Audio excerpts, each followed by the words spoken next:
Thank you very much indeed, David, and it's very nice to be here. The first thing to say is to apologize. I think I left my voice at the airport in London when I left, so please bear with me. I will speak as clearly as I can, even without a voice.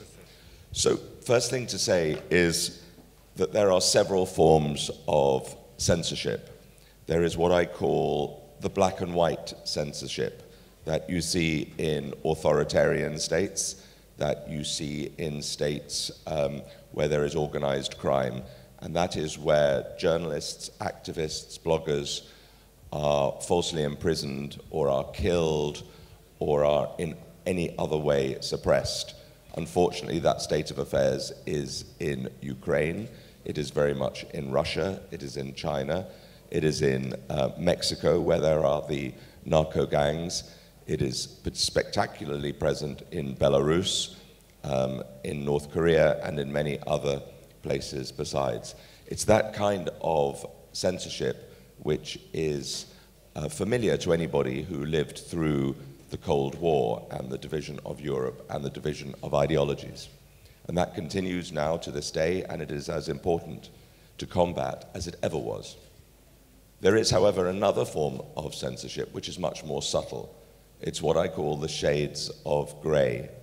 This is where business interests, other interests coalesce, particularly leading journalists to self-censor, to restrict what they say voluntarily, where their lives may not be in danger, but their interests and the interests of their employers are. And I'm happy to discuss that.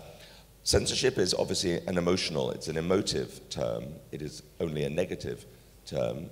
However, there is no free-for-all in public life. There is no free-for-all in the media. There are rules, there are regulations, there are restrictions, and that is as it should always be. In the UK at the moment, we're discussing a series of reforms to the media that, in my opinion, are far too restrictive. But nevertheless, some form of action had to take place after the illegal hacking of the phones of victims of crime.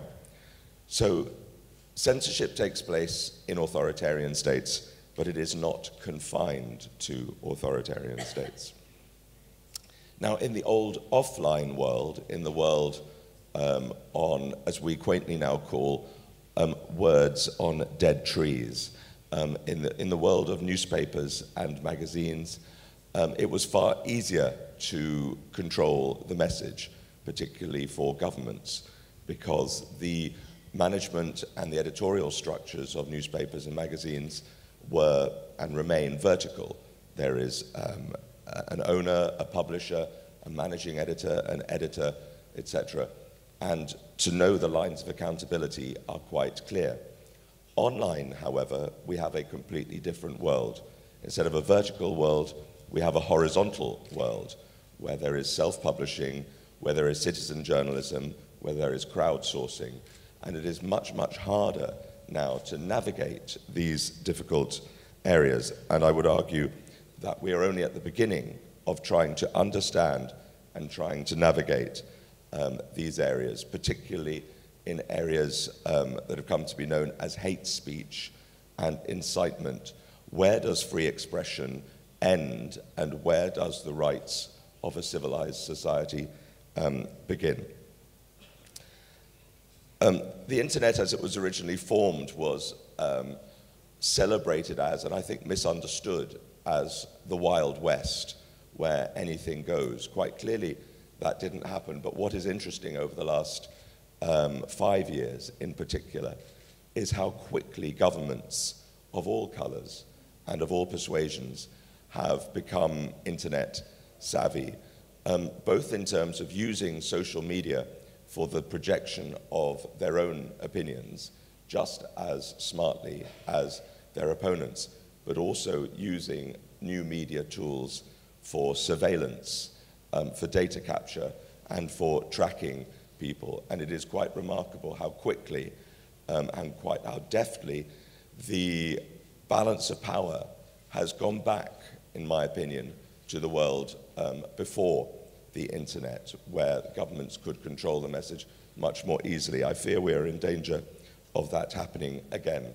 And you see that in country by country, but you also see that in international governance. And for those of you who follow these things, there is a big push by Russia and China and by a number of other countries of a more authoritarian nature to change internet governance. There was the meeting in Dubai in December of the ITU. I won't go into that now. That's a little bit too techy. But the whole idea that they are trying to do is to create a system of government-led regulation of the internet to replace what has happened over the last 20 years organically, which is called a multi-stakeholder approach, in which governments, the private sector, academics, and most importantly, civil society and journalists have all worked together to try to navigate these difficult areas of the internet. So I'll just leave you on those points. The internet has and will continue to be a hugely emancipating tool, particularly in the developing world. We're going to see 5 billion people online, so much migrating to phone, telephony, and to small gadgets away from personal computers. The opportunities for individuals and for communities are immense, but the threats in terms of freedom of expression are as strong now as they ever were. Thank you for bearing with my voice, and happy to answer questions when the time arises. John, I'm going to push your voice a little bit further just for the moment. We often discuss, certainly at the BBC, the post-Iranian presidential protests as a watershed, really, in the power of public protest to get out via the internet. Do you think, from what you're saying, perhaps that was the good side of the Wild West, but are those days numbered? Do you think that sort of innocent expression of protest cannot be seen again because of government and other abilities to catch up? It's a very good question, and it's impossible, because it is an evolving situation, to give a yes or a no answer. So much of this is a cat and mouse game. It's a question of technology as much as principles. But certainly there was a wish fulfillment in terms of seeing, both through the Arab Spring and the attempted revolution and Iran, seeing platforms, seeing social media as being the revolution. And no technical platform is a revolution. I mean, I'm old enough. I was based as a journalist in East Berlin when the wall came down. I was based in Moscow when the Soviet Union collapsed in the early 1990s. There was no social media, there was no internet, there were fax machines, and that's as far as it went. Now, what technology has done in every respect is to link people and to speed up processes exponentially. But what they do not do, what technology never does, and what people deceive themselves in thinking, is technology doesn't change behavior. John, thank you very much indeed for that. I'm sure we'll come back to that in due course. I'd like to introduce now Anabel Hernandez. Anabel is a Mexican journalist and the winner of the Gold Feather of Freedom Award, and is a writer of note as well. You could claim to have accounted for President Fox in many ways, courtesy of your investigative journalism. So we'd love to hear a little bit from you about the power of investigative journalism, the positive role it can play, but inevitably it brings great risks with it. So, Anabel, over to you. Is it? Well, I really appreciate that you invite me to come here. I think it's very important that the people and the world understand what is happening in Mexico. Maybe you can help to us to get the solutions. Well, my name is Anabel Hernandez. I am a Mexican investigative journalist. I have 20 years practicing journalism, 12 specifically dedicated to investigative journalism. I came to share with you my own experience about the importance of investigative journalism and accountability, particularly in emerging democracies like Mexico. I have always believed that good journalism, research, background, that explores not only what, but the why of the events strengthens democracy, human rights, justice, and security of nations. I believe in journalism that monitors, like the watchdog. The term watchdog journalism is related to the practice of investigative journalism.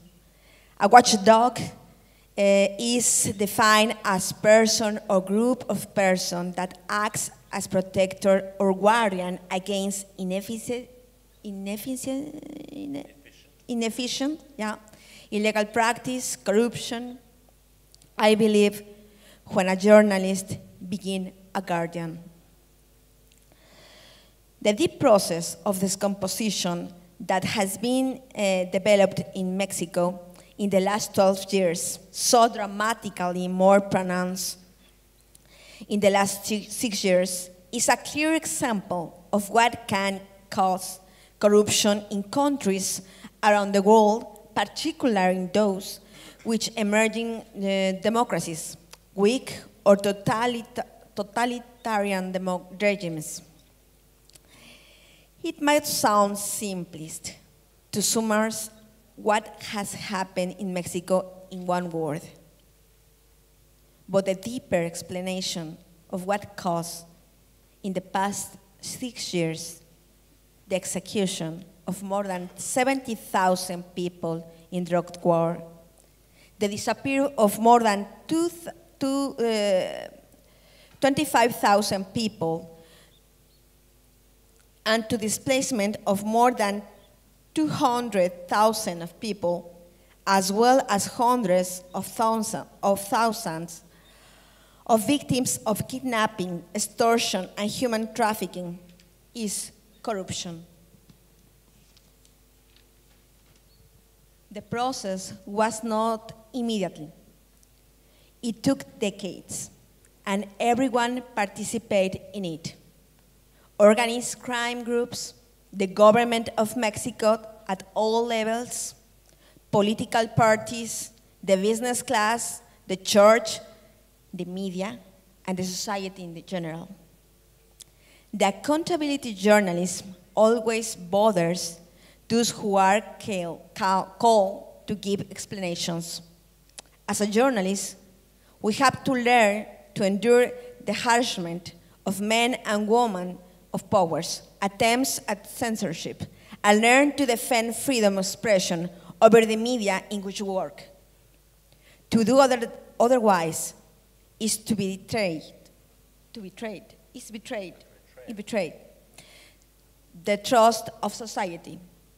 Our intellectual work is not at the service of the powerful or the owners of the media. It's at the service of the people. Corruption grows with silence.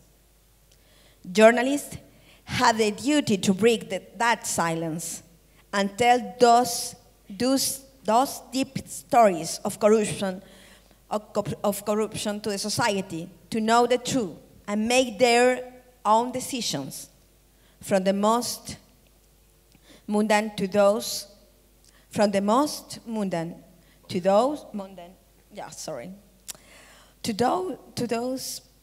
that change the destiny of a country.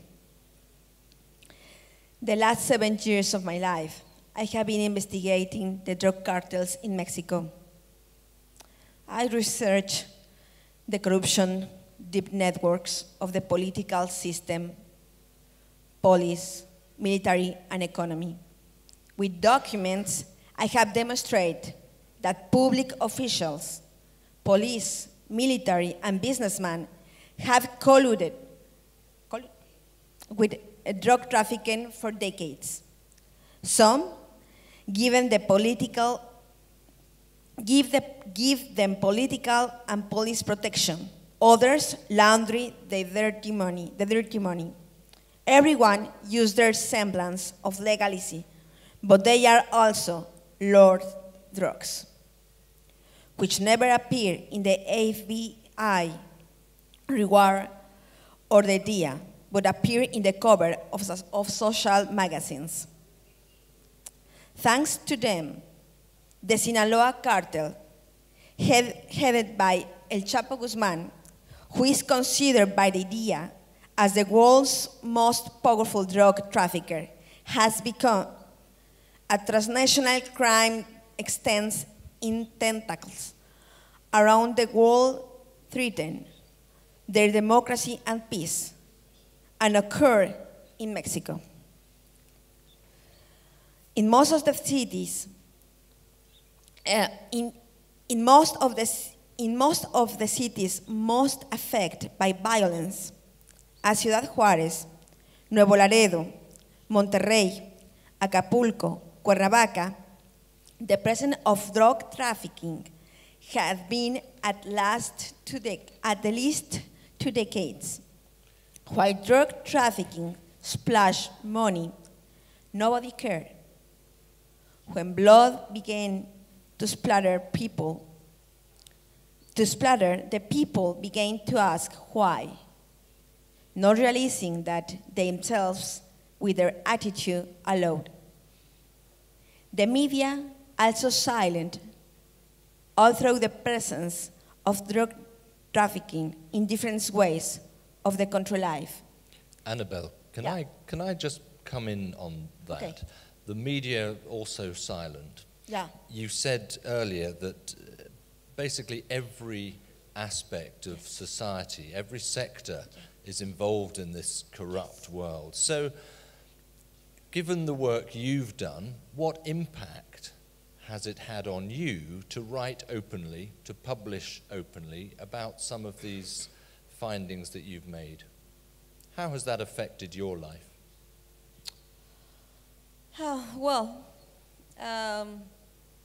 I always want to be an investigative journalist, but in December of 2000, my father was kidnapped and killed, as many businessmen in Mexico. When my family got to ask for justice, the police said that we had paid and they will investigate. So we didn't want to do that because you can buy the justice. So that changed my life forever. And I understand that the corruption really hurts. And I start to really fight against it. But it's a dangerous world you're playing in. Yeah, but you know, in Mexico, everybody is in danger. That's the tragedy.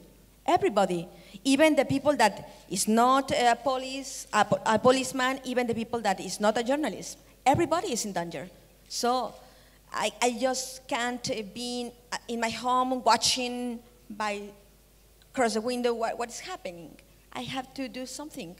And as a journalist, I really feel the duty to do it. I hope this doesn't sound a silly question, but do you believe that what you're doing is making a difference to society, to life, the way it works in Mexico? Yes. I believe that good journalists can change the world. I really believe that. And can you point to real progress? Can you point to things and say, this has changed, that has changed within Mexico? Well, I published a book in 2010 where I put all the names of the businessmen, militias, policemen, politics that are involved with the drug cartels. Now, in Mexico, the people knows who is who, and that is a very big step. And where do you live? I live in Mexico City, and I have to live with bodyguards all the day. Thank you very much. We'll come back to that in a moment. Annabelle, many thanks for that. Yeah. Yeah, quite right, I think. I'd like to move on to, it's very interesting, almost the first word that came out of John's mouth for this session on the freedom of media was censorship, which I suppose is the reality of the world we face. So let's have a look at whether free speech does make the world safer. I wonder, Annabelle, from your perspective, whether your determination to maintain free speech makes you as an individual safer. I suspect it doesn't at this stage, but there is an international perspective to that as well. And Markku Manttila is the editor-in-chief of Kavela newspaper and also a winner of the Finnish Grand Prize for Journalism and joins us from Helsinki. Markku, thanks very much for coming. Thank you, Mr. Chairman, and thank you for this opportunity. I was instructed to say a word about the importance of freedom of speech in international relations and also say something about the situation in my own country, Finland. And when I heard Annabelle, I must say that I really live in a bird's nest. We don't have problems like that. I don't have bodyguards.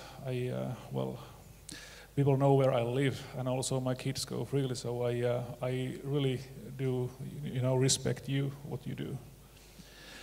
Well, basically, things are in good order in Finland when it comes to freedom of speech and press freedom.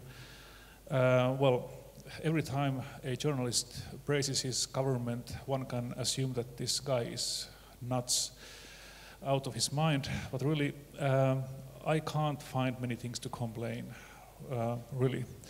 The legal framework is in place.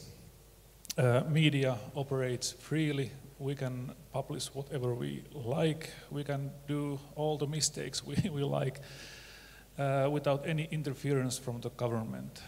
Of course, me as a chief editor, I receive almost on a weekly basis some angry comments from decision makers and politicians. But anyway, there's no even attempts to hinder our work. So I would say that we are living in a very nice world in that sense. But there are two things I would like to address while now I have your attention. The court practice in Finland is something we in the media business don't like every time. To make a very, very long story a very short one, I would like to describe the situation with two main principles. The courts seem to evaluate every time there is a case regarding freedom of speech two main principles. And the first one is protection of privacy, and the other one is freedom of expression. And especially before Finland joined the European Union in 1995, the courts had rulings in favor of protection of privacy. And nowadays, after a number of complaints coming from the European Court of Human Rights, things have changed. So the scope of press freedom is wider than ever, and I think that our situation is very much like to that of in most Western countries. The other one I would like to speak about is that from the beginning of this year, the national broadcasting company YLE, that is similar to that of BBC in Great Britain, their funding was renewed, and from the first day of January this year, YLE, that is the national broadcaster in Finland, receives its funding through tax, through special tax, and everyone pays the tax.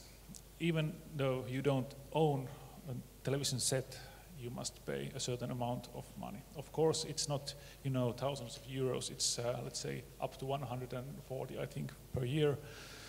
But what it means in practice is that the commercial media, even though the word is a bad one, feel that its life is threatened in a sense that we can't do, for example, content to the net that is profitable enough in a way they do in this national broadcasting company.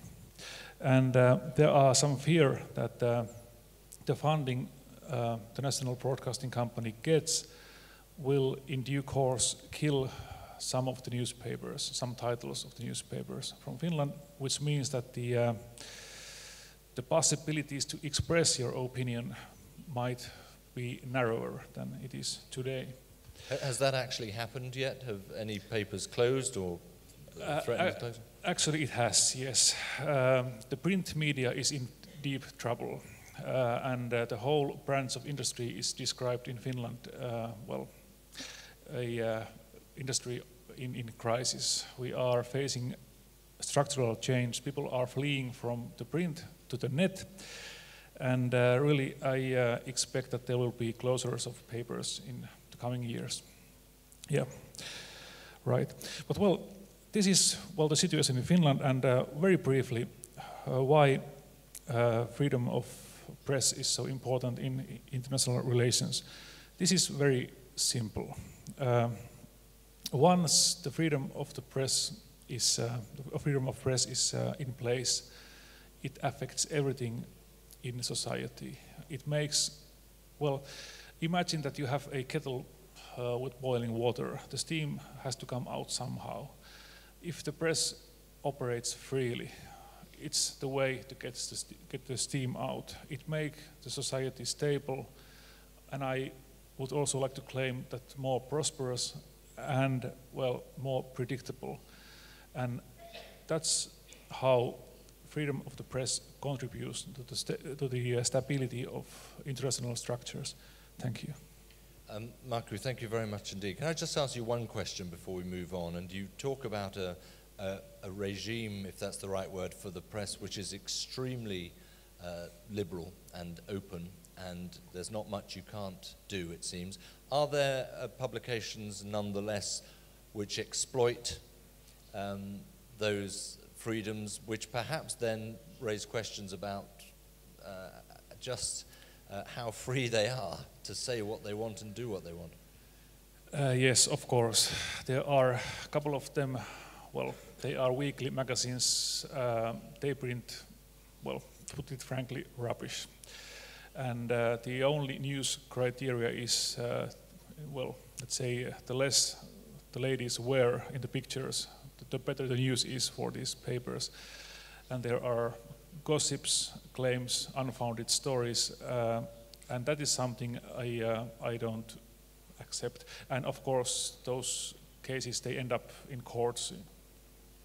They do, okay, thank you. We'll come back to that a little bit later, perhaps, if we can. Now, Vitaly Portnikov is also with us. Just before you pick up the microphone, Vitaly, I just want to spell out one thing.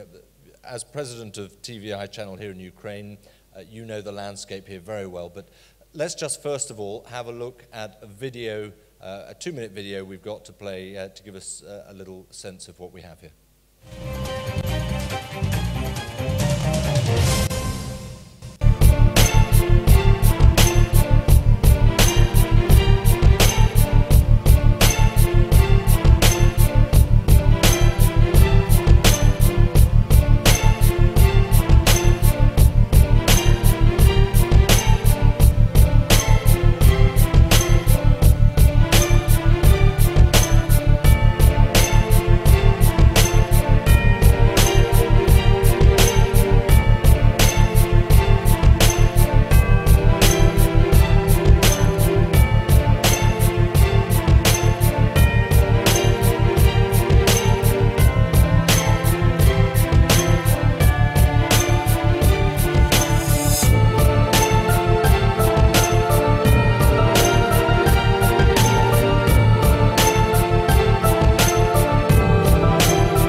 Okay, there we are. We have listed here Ukraine, information wants to be free, question mark, which seems a cryptic question in some respects, but Vitaly, perhaps you could introduce the theme. Thank you. Дякую. Я коли побачив склад учасників цієї дискусії, я сказав організаторам, що вона буде неймовірно корисною саме для моїх українських колег. Тому що вони зможуть собі віддати звіт про те, де сьогодні знаходиться українська журналістика насправді.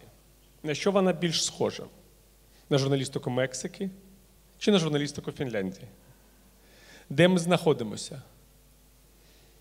В тому пеклі постійної боротьби за честь професії, за професійне здійснення журналістами своєї місії, за контроль над владою і суспільством, про яке розповідала нам пані Анабель, чи от у тому раю з проблемами, про який нам розповідав Марко.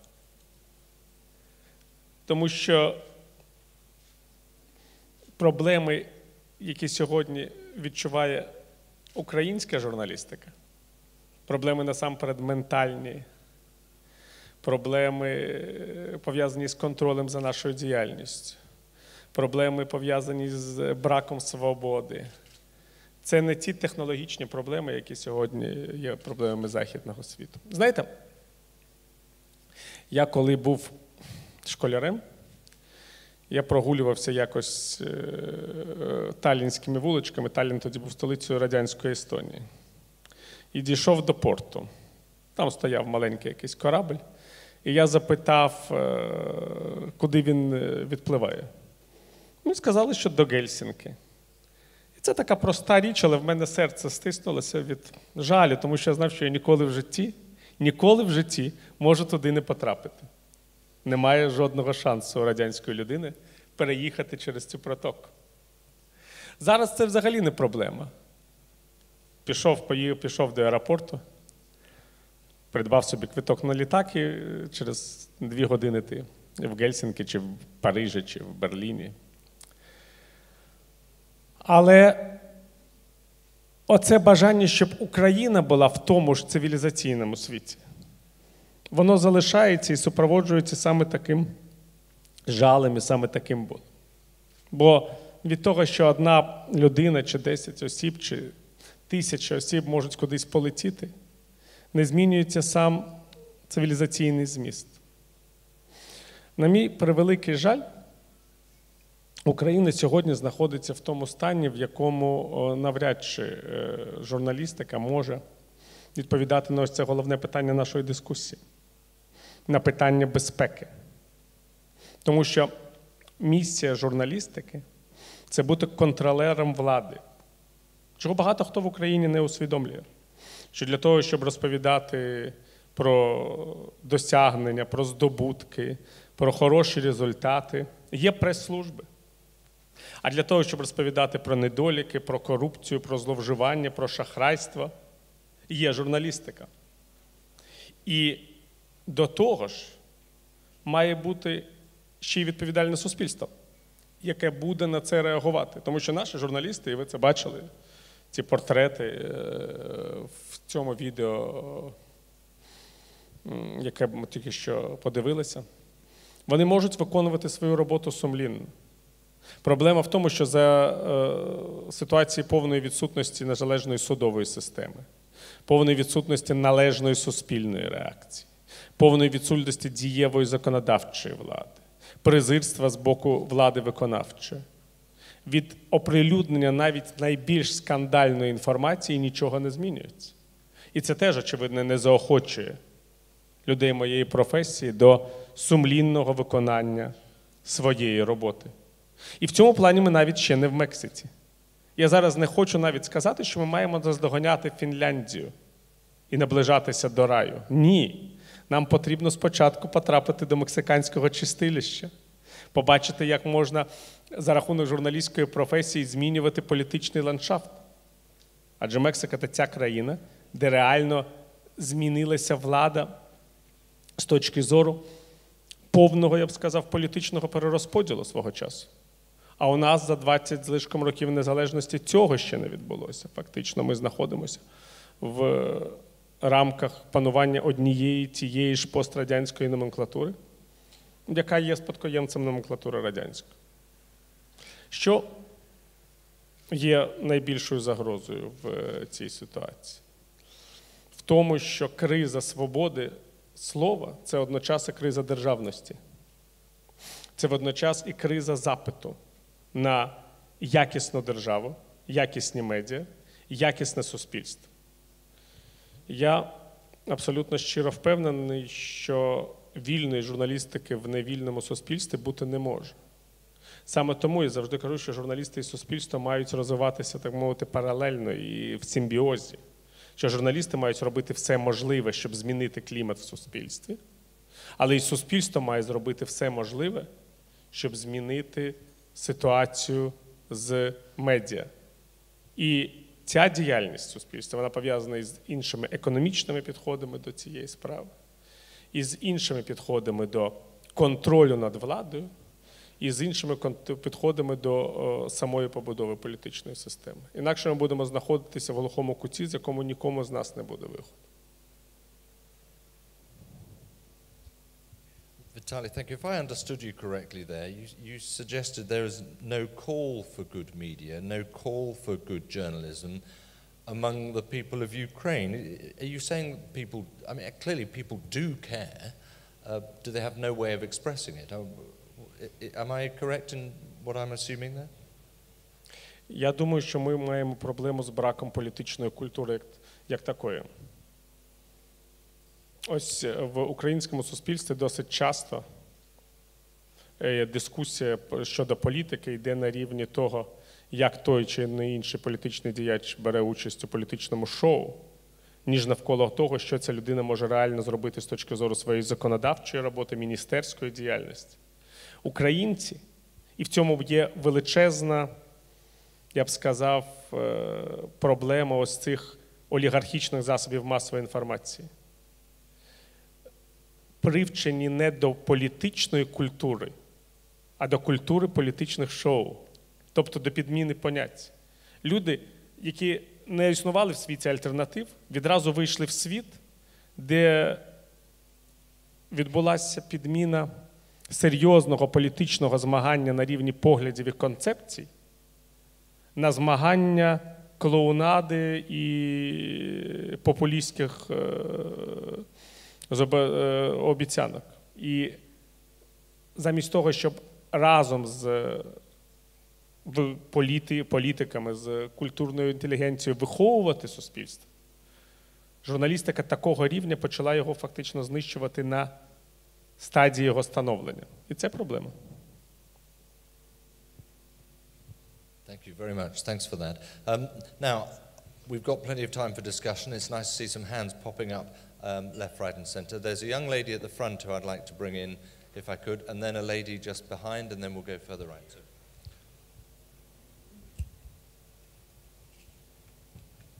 Yeah, thank you very much for opportunity to ask a question. I represent the young part of this forum, so I have a question. I'm from Kyiv. My name is Lisa, and I have a question to the Mr. John and to Annabelle. Well, it's a question about the ethic, about the culture of journalism. Well, I have a doubt about freedom of speech in Ukraine, because I cannot say that it doesn't exist, because we have lots of journalists that are open to express their opinion through different internet resources.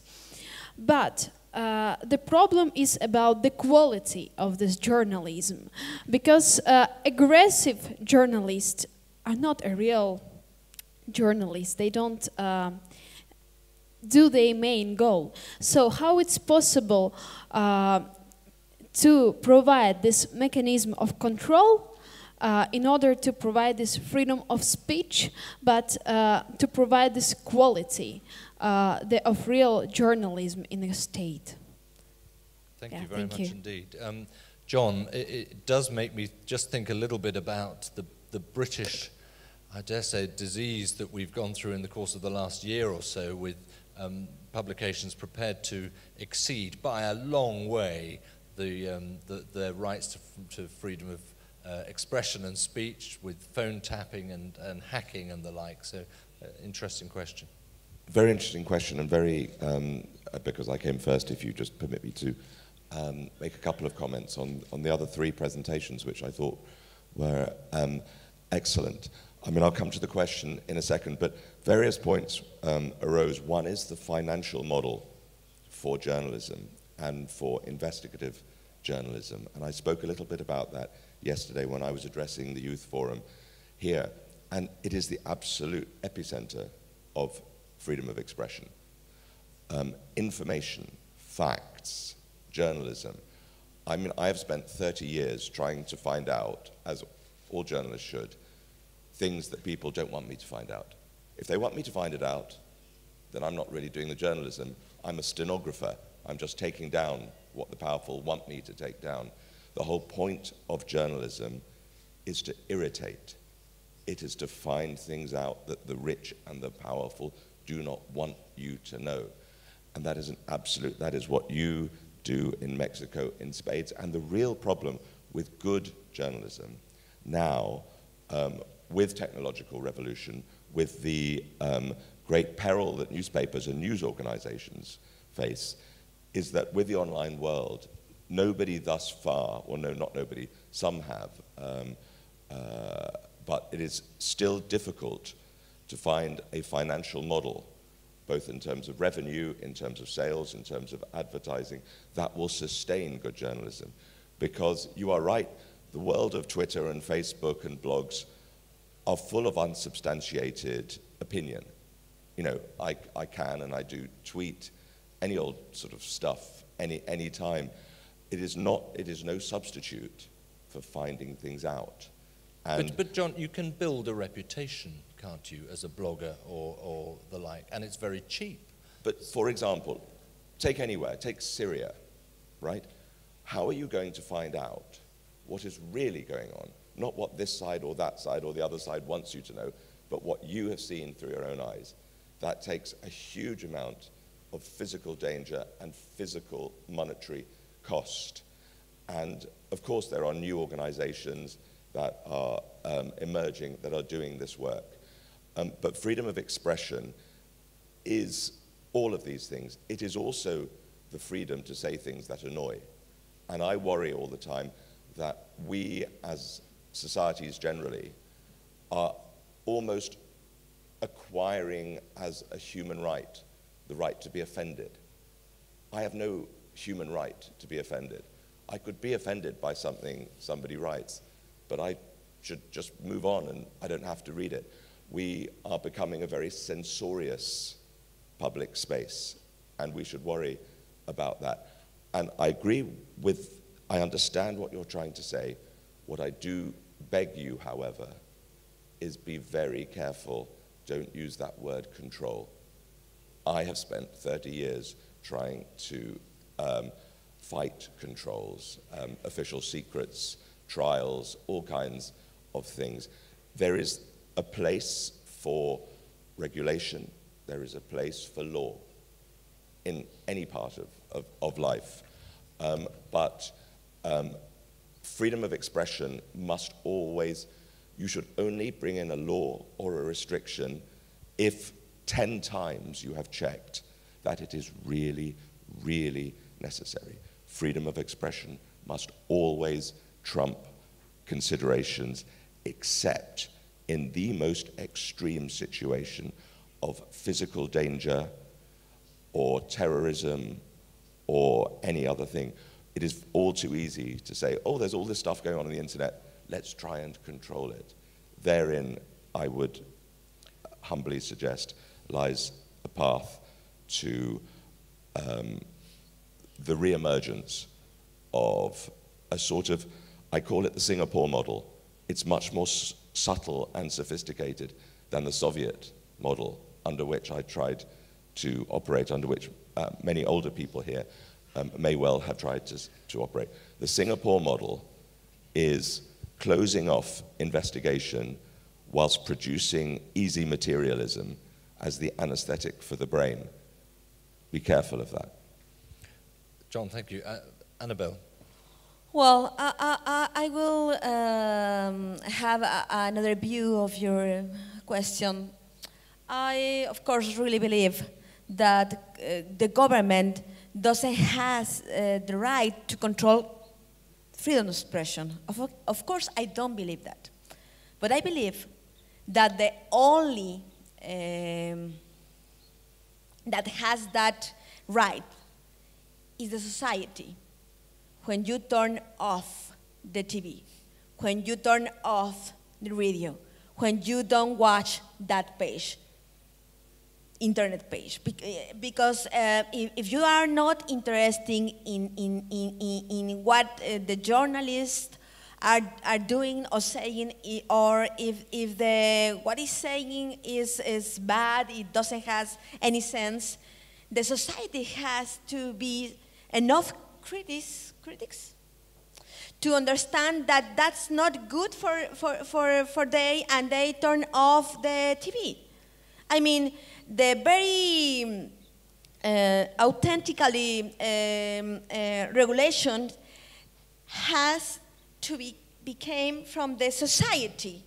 When the society choose what they want to hear, what they want to see, they had that right.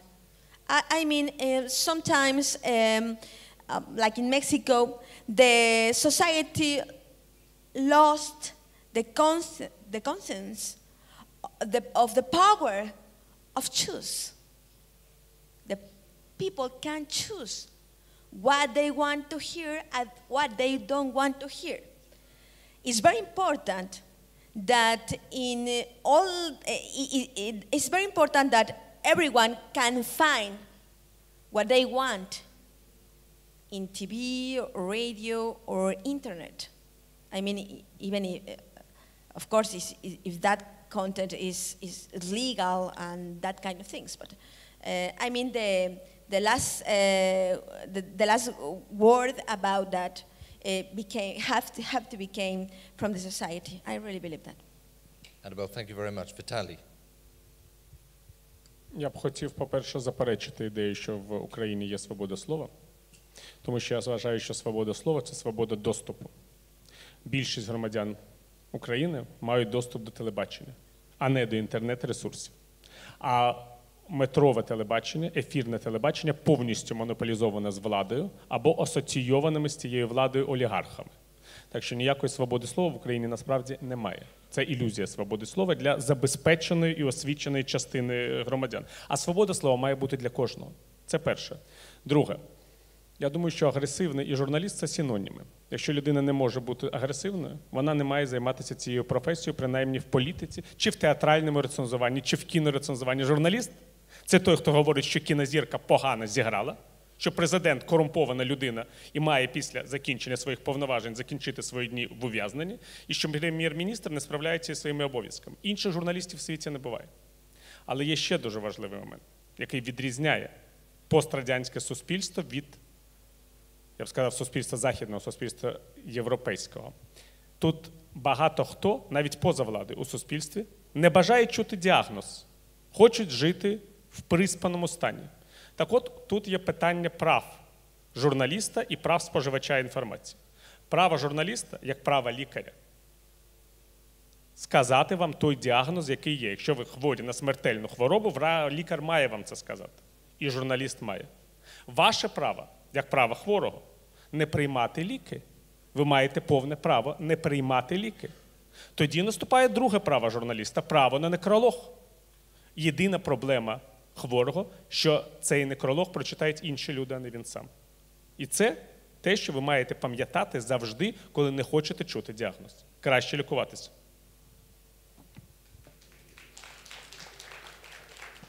Vitaly, thank you very much indeed. The lady in the red top, thank you.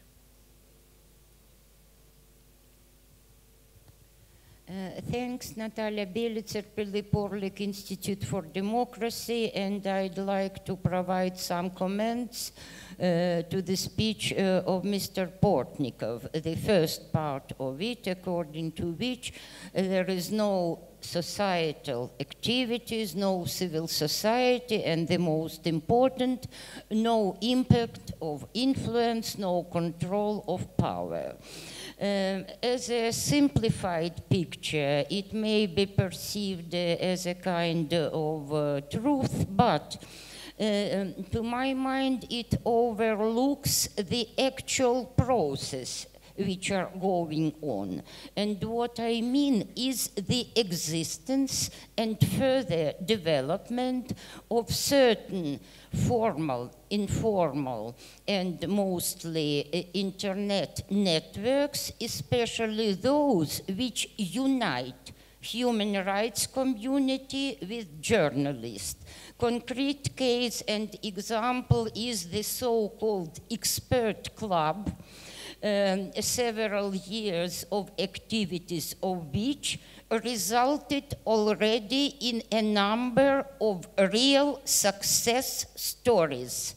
Restoring justice, influencing decisions, including those of unjust decisions of courts, persecutions, and these success stories are actually registered, and I'd highly recommend to just get acquainted with them. And this is a trend which should be taken into consideration.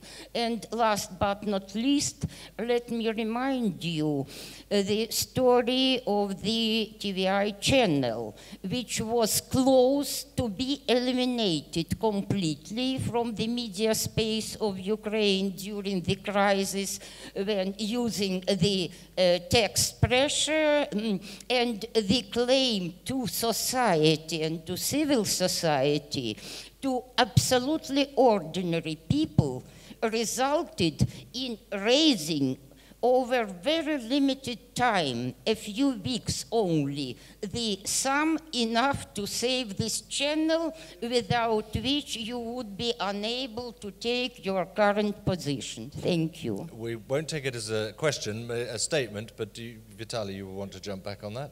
Я дуже вдячний тим людям, які захищали канал TVI. Але я хотів би нагадати, був багатотисячний мітинг на захист нашого телевізійного каналу на Софійській площі в Києві. Люди жертвували гроші на те, щоб канал сплатив штраф до податкової інспекції. Але це ще одна ілюстрація, наскільки владі абсолютно байдуже на все це. Тому що після цього мітингу з каналом нічого не відбулося. Дійсно, його не закрили. Я не знаю, чи був тоді намір влади знищити канал повністю. Він залишився в тому стані повної відсутності частот, в якому він був і до цього мітингу. Так що єдине, що люди, можливо, зробили, коли вони прийшли, це те, що вони надали можливість продовжити подальше відключення каналу від кабельних мереж в ситуації, коли його в цих кабельних мережах вже не було. Так що більшість наших глядачів, на жаль, дивляться нас на супутнику. Що відбувалося на день проведення мітингу? Я вважаю дуже важливим, що ми взагалі зустрілися. Однак хочу нагадати, що коли біблійний цар Давид запитував у Господа, навіщо він створює юродивих, Господь відповів, що сам Давид користається колись цією можливістю. Ми так і користуємось з того часу. Це величезна традиція Російської імперії. І от незалежні журналісти разом із цим невеличким колом громадських активістів – це такі юродиві пострадянського світу, яким дозволено щось говорити в певних масштабах, яким дозволено щось критикувати, але їх не чує влада і не чує більшість наших співгромадян, які взагалі не зайняті громадськими і суспільними проблемами. І ми можемо у цьому своєму колі міських божевільних, про все це говорити. А я б хотів, щоб ми говорили б з народом, з відповідальним народом. Бо функція журналістики – служити відповідальному народу, а не групі громадських активістів. Я в цьому щиро впевнений.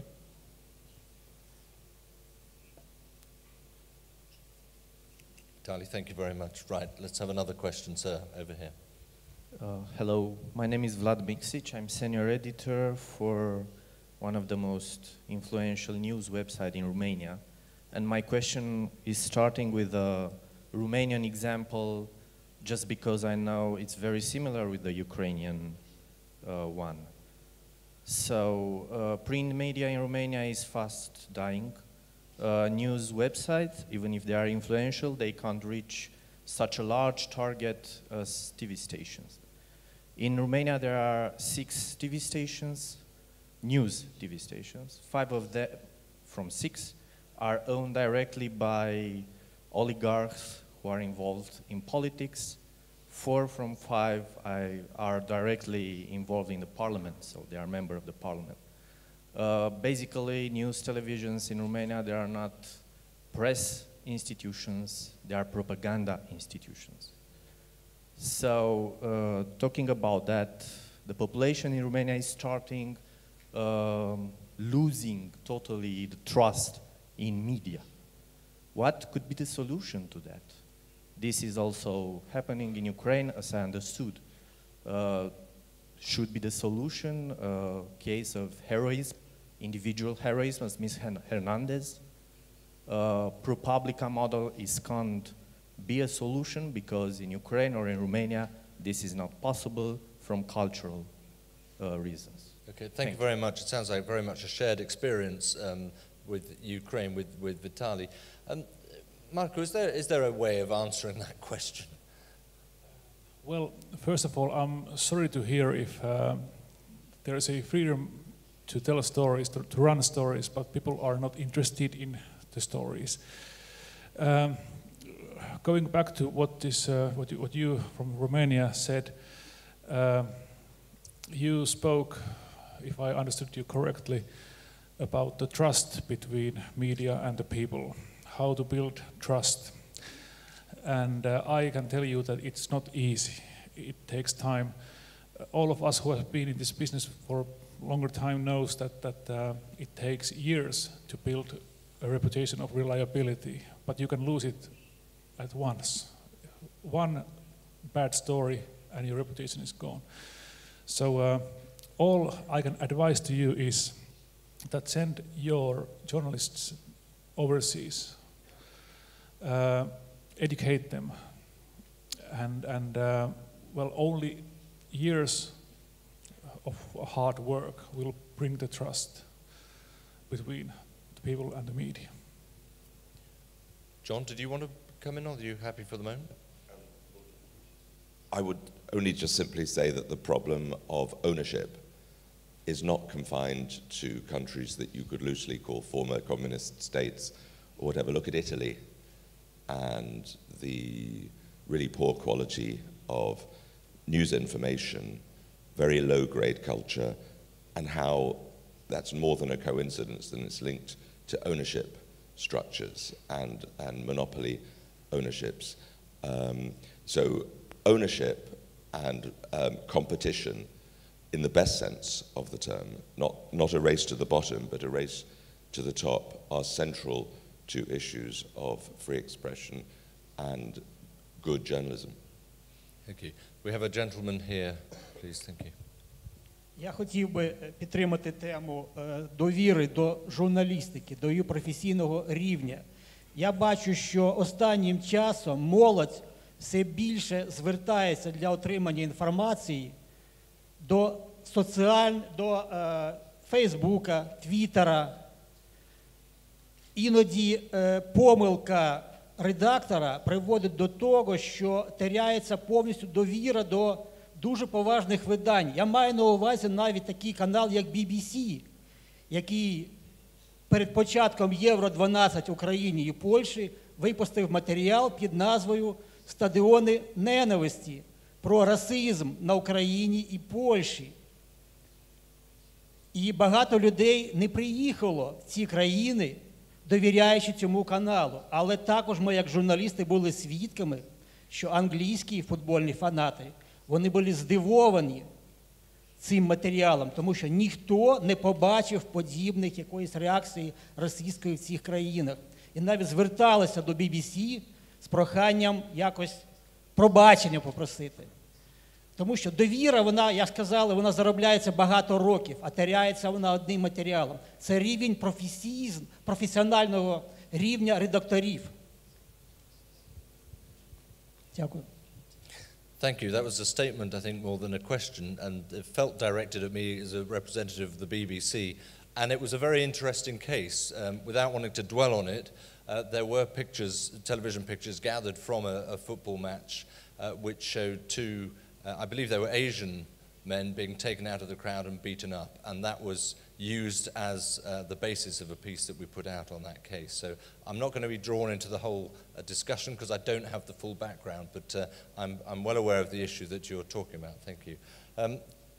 We have, sorry, a gentleman at the back there. Дякую усім спікерам і особливо пані Анабель за її героїзм і запитання до усіх спікерів, можливо, найперше до пана Віталія Портнікова. Чи не помилились ви, пане Віталію, стверджуючи, що нам, значить, в Україні треба пройти шлях у журналістиці спочатку до Мексики, а потім уже до Фінляндії. І друге запитання, чи зміниться, на ваш погляд, пане Віталію, я не представився, Володимир Бондаренко, журналіст і політолог, чи зміниться ситуація України із свободою преси після можливого підписання договору про асоціацію з Євросоюзом? Дуже хотілося б, щоб це так відбулося. Дякую за відповідь. Я не помилився, ні. Я більше того, я впевнений, що нас по дорозі від Мексики до Фінляндії ще чекає Румунія. Нам теж треба досягти її рівня. Стати членом Європейського Союзу, стати членом Північно-Атлантичного Союзу, встановити відповідні контрольні функції. І оце, до речі, те, що допоможе свободі преси в країні. Те, що дійсно угода про асоціацію, в разі якщо українська влада виконає всі необхідні вимоги, ми побачимо на свободі наших політичних в'язнів, вона буде важливим контрольним елементом, першим кроком до цього оздоровлення, до справжньої європейської, євроатлантичної інтеграції України. Чому я кажу, що Румунія знаходиться по дорозі до Фінляндії? Не тому, що я думаю, що ми до Фінляндії не дійдемо ще багато десятиріч, просто ще тому, що окрім економічних, інституційних речей, ще є питання толерантності. Якщо ми зараз будемо обговорювати питання фінської толерантності, половина цієї аудиторії залишить української учасників, може залишити цей зал на знак протесту. Це так є. Це так є. Ось наведу приклад Аландських островів. Території у складі Фінляндії, в якій офіційно заборонено вивчення державної фінської мови в навчальних установах державних, наскільки я пам'ятаю. Є повне навчання шведською мовою. Так. Коли я читав, що коли була спроба ввести навчання фінською мовою в одному з дитячих садків, державно фінансованих, це викликало енергійні протести влади Аландських островів. Я собі погано уявляю таку ситуацію в будь-якій українській області. Більше того, це для нас щось неймовірне, що коли державна мова не може користуватися рівними правами з недержавною. Але так існує фінляндська держава протягом багатьох десятиріч, вміючи знаходити розуміння між різними верствами населення з усіх питань. Чому я вважаю, що нам потрібно ще досягти рівня Румунії, я теж можу пояснити. Тому що я можу дивитися на Румунію ще й українськими очима. Я точно знаю, що швидкісні поїзди, які їздять по румунських дорогах, вони залізниця, вони курсують, а наші поїзди стоять в степах. Я точно знаю, що в Румунії люди, які зараз займаються дрібним бізнесом, готельним, вони можуть змінити оці знамениті румунські міста, які стають зараз перлинами європейського туризму. А наші підприємці сплачують данину навіть в найкращих місцях Карпат і інших курортних місцевостей Західної України. Таких прикладів можна навести чимало. Але я впевнений, що з часом, за допомогою суспільства, преси, відповідальних громадян, ми всі ці проблеми подолаємо, просто треба йти цим шляхом. Vitaly, thank you. I think just very briefly, I know, Marco, you have to go in a moment, don't you? Sorry, bear with me a moment, Annabelle. First of all, is it still illegal? Well, I must say, Mr. Portnikov, that you really broke news to me. I haven't heard that it's illegal to teach Swedish in this small island next to Finland. Yes, we have 2 official languages. Swedish is also an official language in Finland, even though about 5% of the population is Swedish. That is because of our history. But well, I really have to check this, but I am 99.99% sure that it's not illegal to learn Finnish in Åland Islands. But anyway, if that is true, you really broke some news to me. Okay, breaking news, as I believe, Marco, you have to also break ranks and head for the hills and head back for Finland. Thank you very much for hanging on as long as you did. Thank you. Marco, many thanks. Annabelle, sorry, you wanted to say something on that. And John. I wish to go back to the point of what is happening in Romania. Something very similar is, of course, is happening in Mexico. I really think that the people don't trust in many of the medias because they don't see reflect their problems, their dreams, their lives in the media. In Mexico, most of the media are dependent on government advertising. Advertising, it's okay? Advertising. Advertising, yeah, sorry. And national and local media. That creates perverse media interest with the government, which encourage censorship in newsrooms. So the media don't talk about the people. They just talk about the people in the power. They don't care about which are the real problems of the people. So the people, if they don't see in the media, they just don't care. Thank you, Annabelle. John, you wanted a quick word? Just a very quick word on the point about European association, and it would be great if if any move that Ukraine makes towards the EU would be accompanied by very clear EU guidelines about freedom of expression in Ukraine. The idea that the government tried to reintroduce criminal defamation was, to me, inexplicable and extremely worrying. But I'm not enormously optimistic because already there are some EU members, Hungary most notably, which introduced a media law a couple of years ago that is very worrying indeed. So being an EU member or being associated somehow to the EU is no guarantor for free expression, although it might produce better impulses. John, thank you very much. Right, we've got some more questions. The first one will come here. We'll take 2 or 3 questions in a row so we get people in, sir. Доброго дня, мене звати Дмитро, я з Києва. Мені дуже приємно бути у вашому товаристві, і у мене до наших спікерів наступне запитання. В Україні так точно, я думаю, що і за кордоном є проблема низькоякісного контенту у медіа, в тому числі і саме такого інформаційного змісту. Як, на вашу думку, тут у цьому питанні має йти поштовх від споживача на якісну інформацію і на якісний контент? Чи саме журналісти мають працювати з споживачем? Тобто хто з цих представників має бути суб'єктом? Чи, можливо, варіантом вирішення це є така спеціалізація інформаційних потоків, ну, відповідно до журналістської діяльності в плані розслідувань, розважального і тому подібного? Дякую. Okay, thank you very much. Sir? My name is Marcin Wojciechowski. I'm columnist and I covered Eastern Europe for Gazeta Wyborcza, the largest Polish daily, for 15 years. I have a question to Mr. John Kampfner. You said the authorities control internet much more better today than a decade ago. And what do you mean? The control over the content or the control over the access? And what is more dangerous from your perspective, and how we can improve the situation?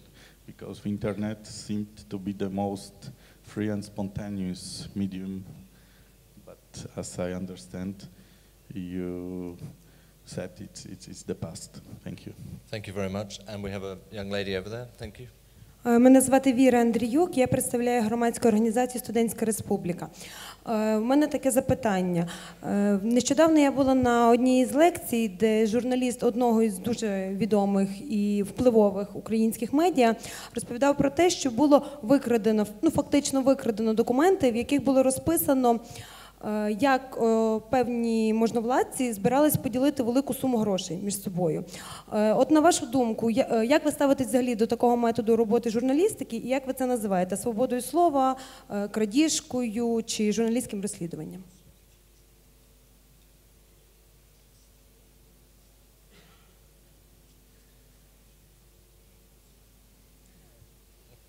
That's drawn three blank faces up on the top floor here. Did you quite understand the gist of the question? It was around the origin of information. If it is, to use the lady's word, stolen, is there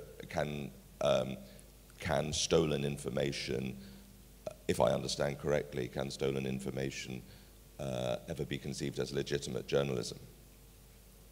Yes, that was the question, yeah. Indeed. Okay. So, well, let's start talking about the stealing of data or WikiLeaks or anything else like that. No, nothing to do with you. No, it's a general question. Vitaly, you... General question. Я просто хотів сказати, що саме для цього існує британська журналістика, щоб якось вийти з такої ситуації, з якої не можуть вийти всі інші.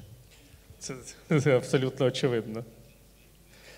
Well, and he's got a point, John, hasn't he? Stolen information has been the source of many scoops over the course of the last few years, and indeed any means possible to grab information. Yeah, I mean, my criteria, single criterion for all such journalism is public interest defense.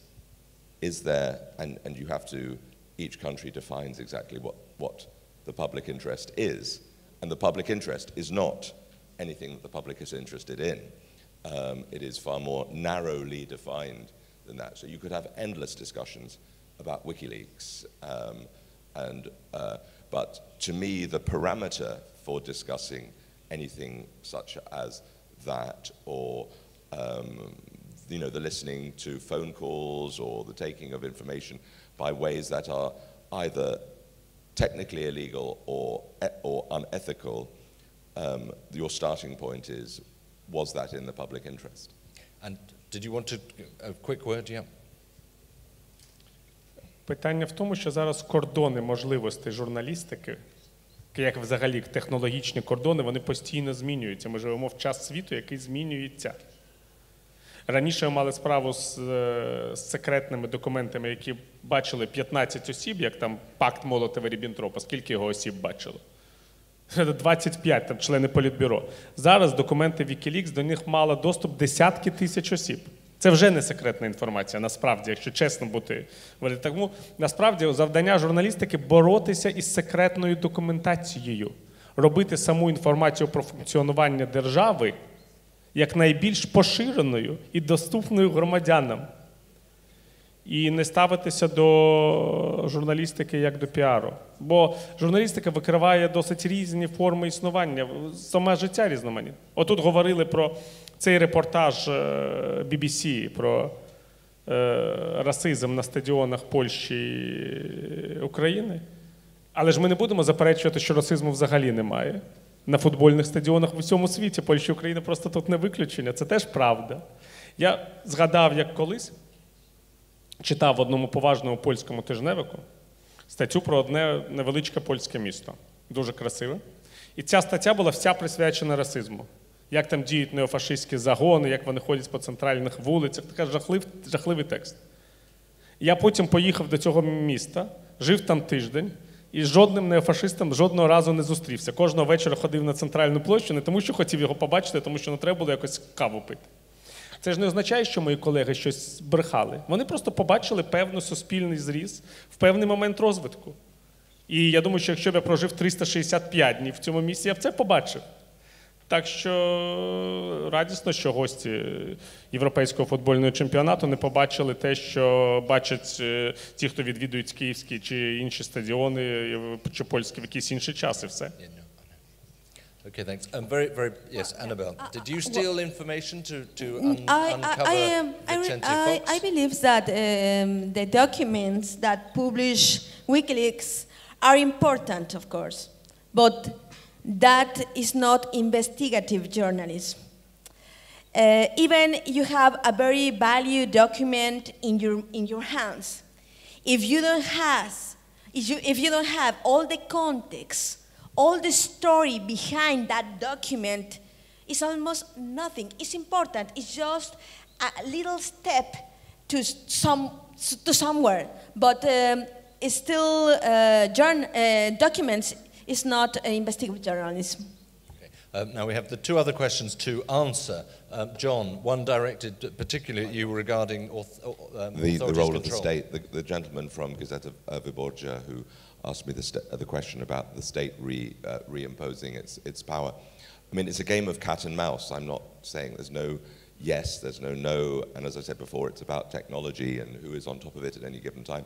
There are just three areas I would say to note. One is the use of the criminal justice system, the application of that into new media, now whether it's blogs, whether it's tweets, whether it's Facebook posts or whatever. There used to be, it almost used to be a cordon sanitaire and one rule for old media, one rule for new media. Now, rightly or wrongly, it's all lumped together. The second is the state is very good at dealing with, at projecting itself on social media now, so and it's no reasons why it shouldn't be, but government departments are very good at tweets and Facebook posts, etc.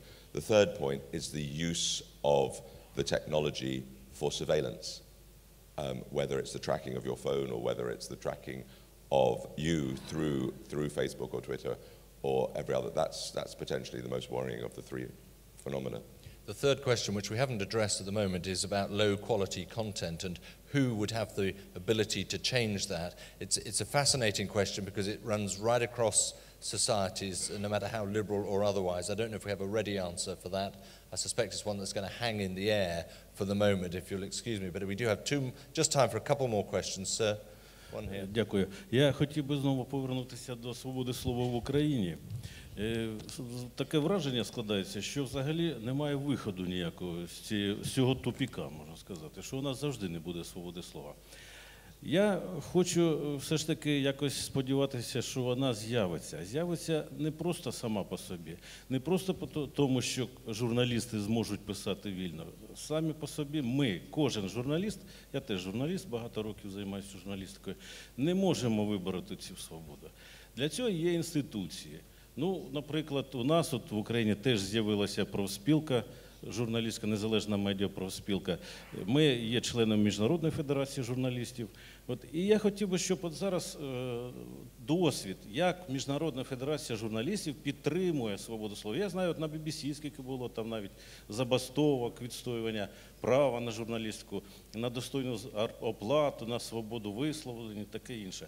От як ця інституція, профспілки, Федерація журналістів може допомогти вийти з цієї ситуації журналістам України? Дякую. The power of the trade union movement to help Ukraine. Is there a ready answer to that? John Kampfner's mouth has fallen open, but nothing's coming out, which is very unusual. I think that might hang in the air as well, as no one's got a particular and ready answer for it. I know there is one other person at the back there who has a question. Did you have? Yes, thank you. Питання до пана Портнікова щодо відповідальності журналістів за формування іміджу держави за кордоном. Тобто я можу погодитись з тим, що всередині держави дійсно критика для журналістів, а похвали для прес-центрів. А от якщо на міждержавному рівні, коли ви формуєте імідж, ви ж розумієте, що це вам пощастило, ви прочитали статтю, а потім у вас була можливість побувати в тому містечку і зрозуміти, що все це не зовсім правда. А 90% людей, які її прочитають і ніколи там не побувають, у них до кінця життя буде таке ставлення до цього міста, я так розумію?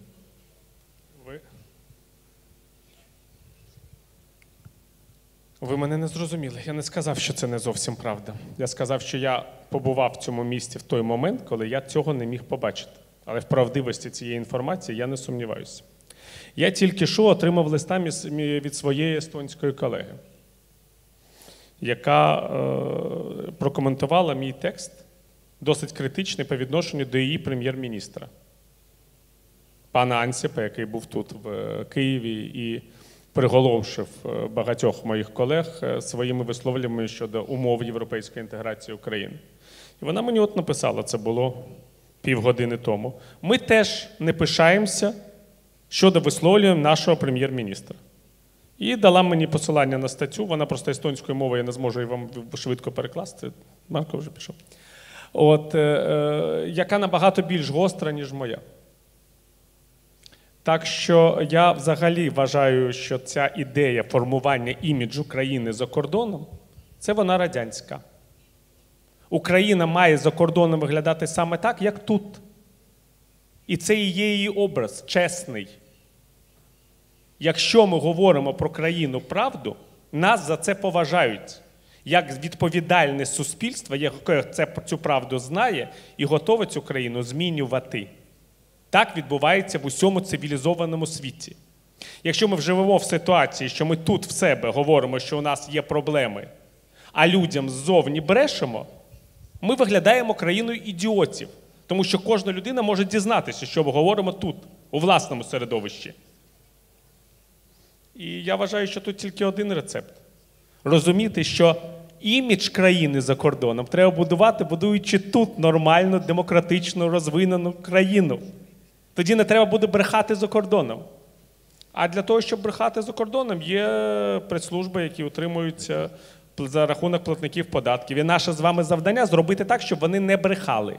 Тобто, щоб влада робила те, що вона має робити для зміни ситуації в країні. Будувати нормальну державу разом із нами.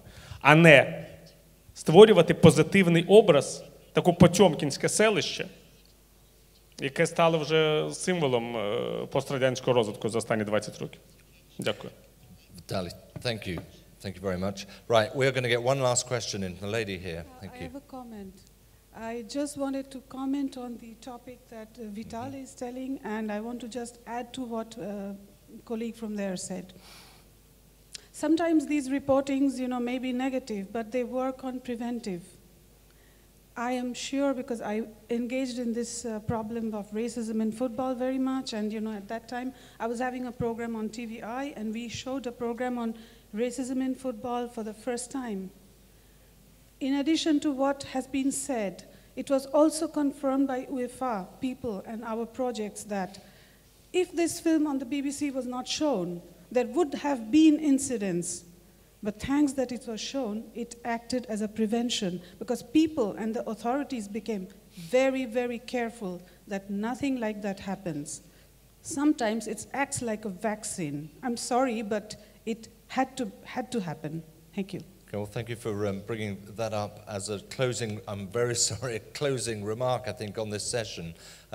Again, I feel it could move on apace for quite some time yet. John, you wanted one last concluding remark? I just simply wanted to address a point that Vitaly made right at the beginning, when he said that there is no appetite for serious journalism or serious news in Ukraine. Now, I'm not qualified to comment on the situation in Ukraine, so therefore I can't come back to him on that. What I would say, however, is that journalism does not operate in a vacuum. Journalism is a reflection of the inquisitiveness and the hunger of civil society, particularly nowadays where we have horizontal reporting, we have crowdsourcing, we have citizen journalism. People can debate these matters, and they can, in the old days of waiting for the TV news or waiting for the newspaper, are long gone. So all I'm saying is I don't know if you're right or if you're wrong, but I hope very much that you're wrong, and I hope very much that you're certainly wrong in the future.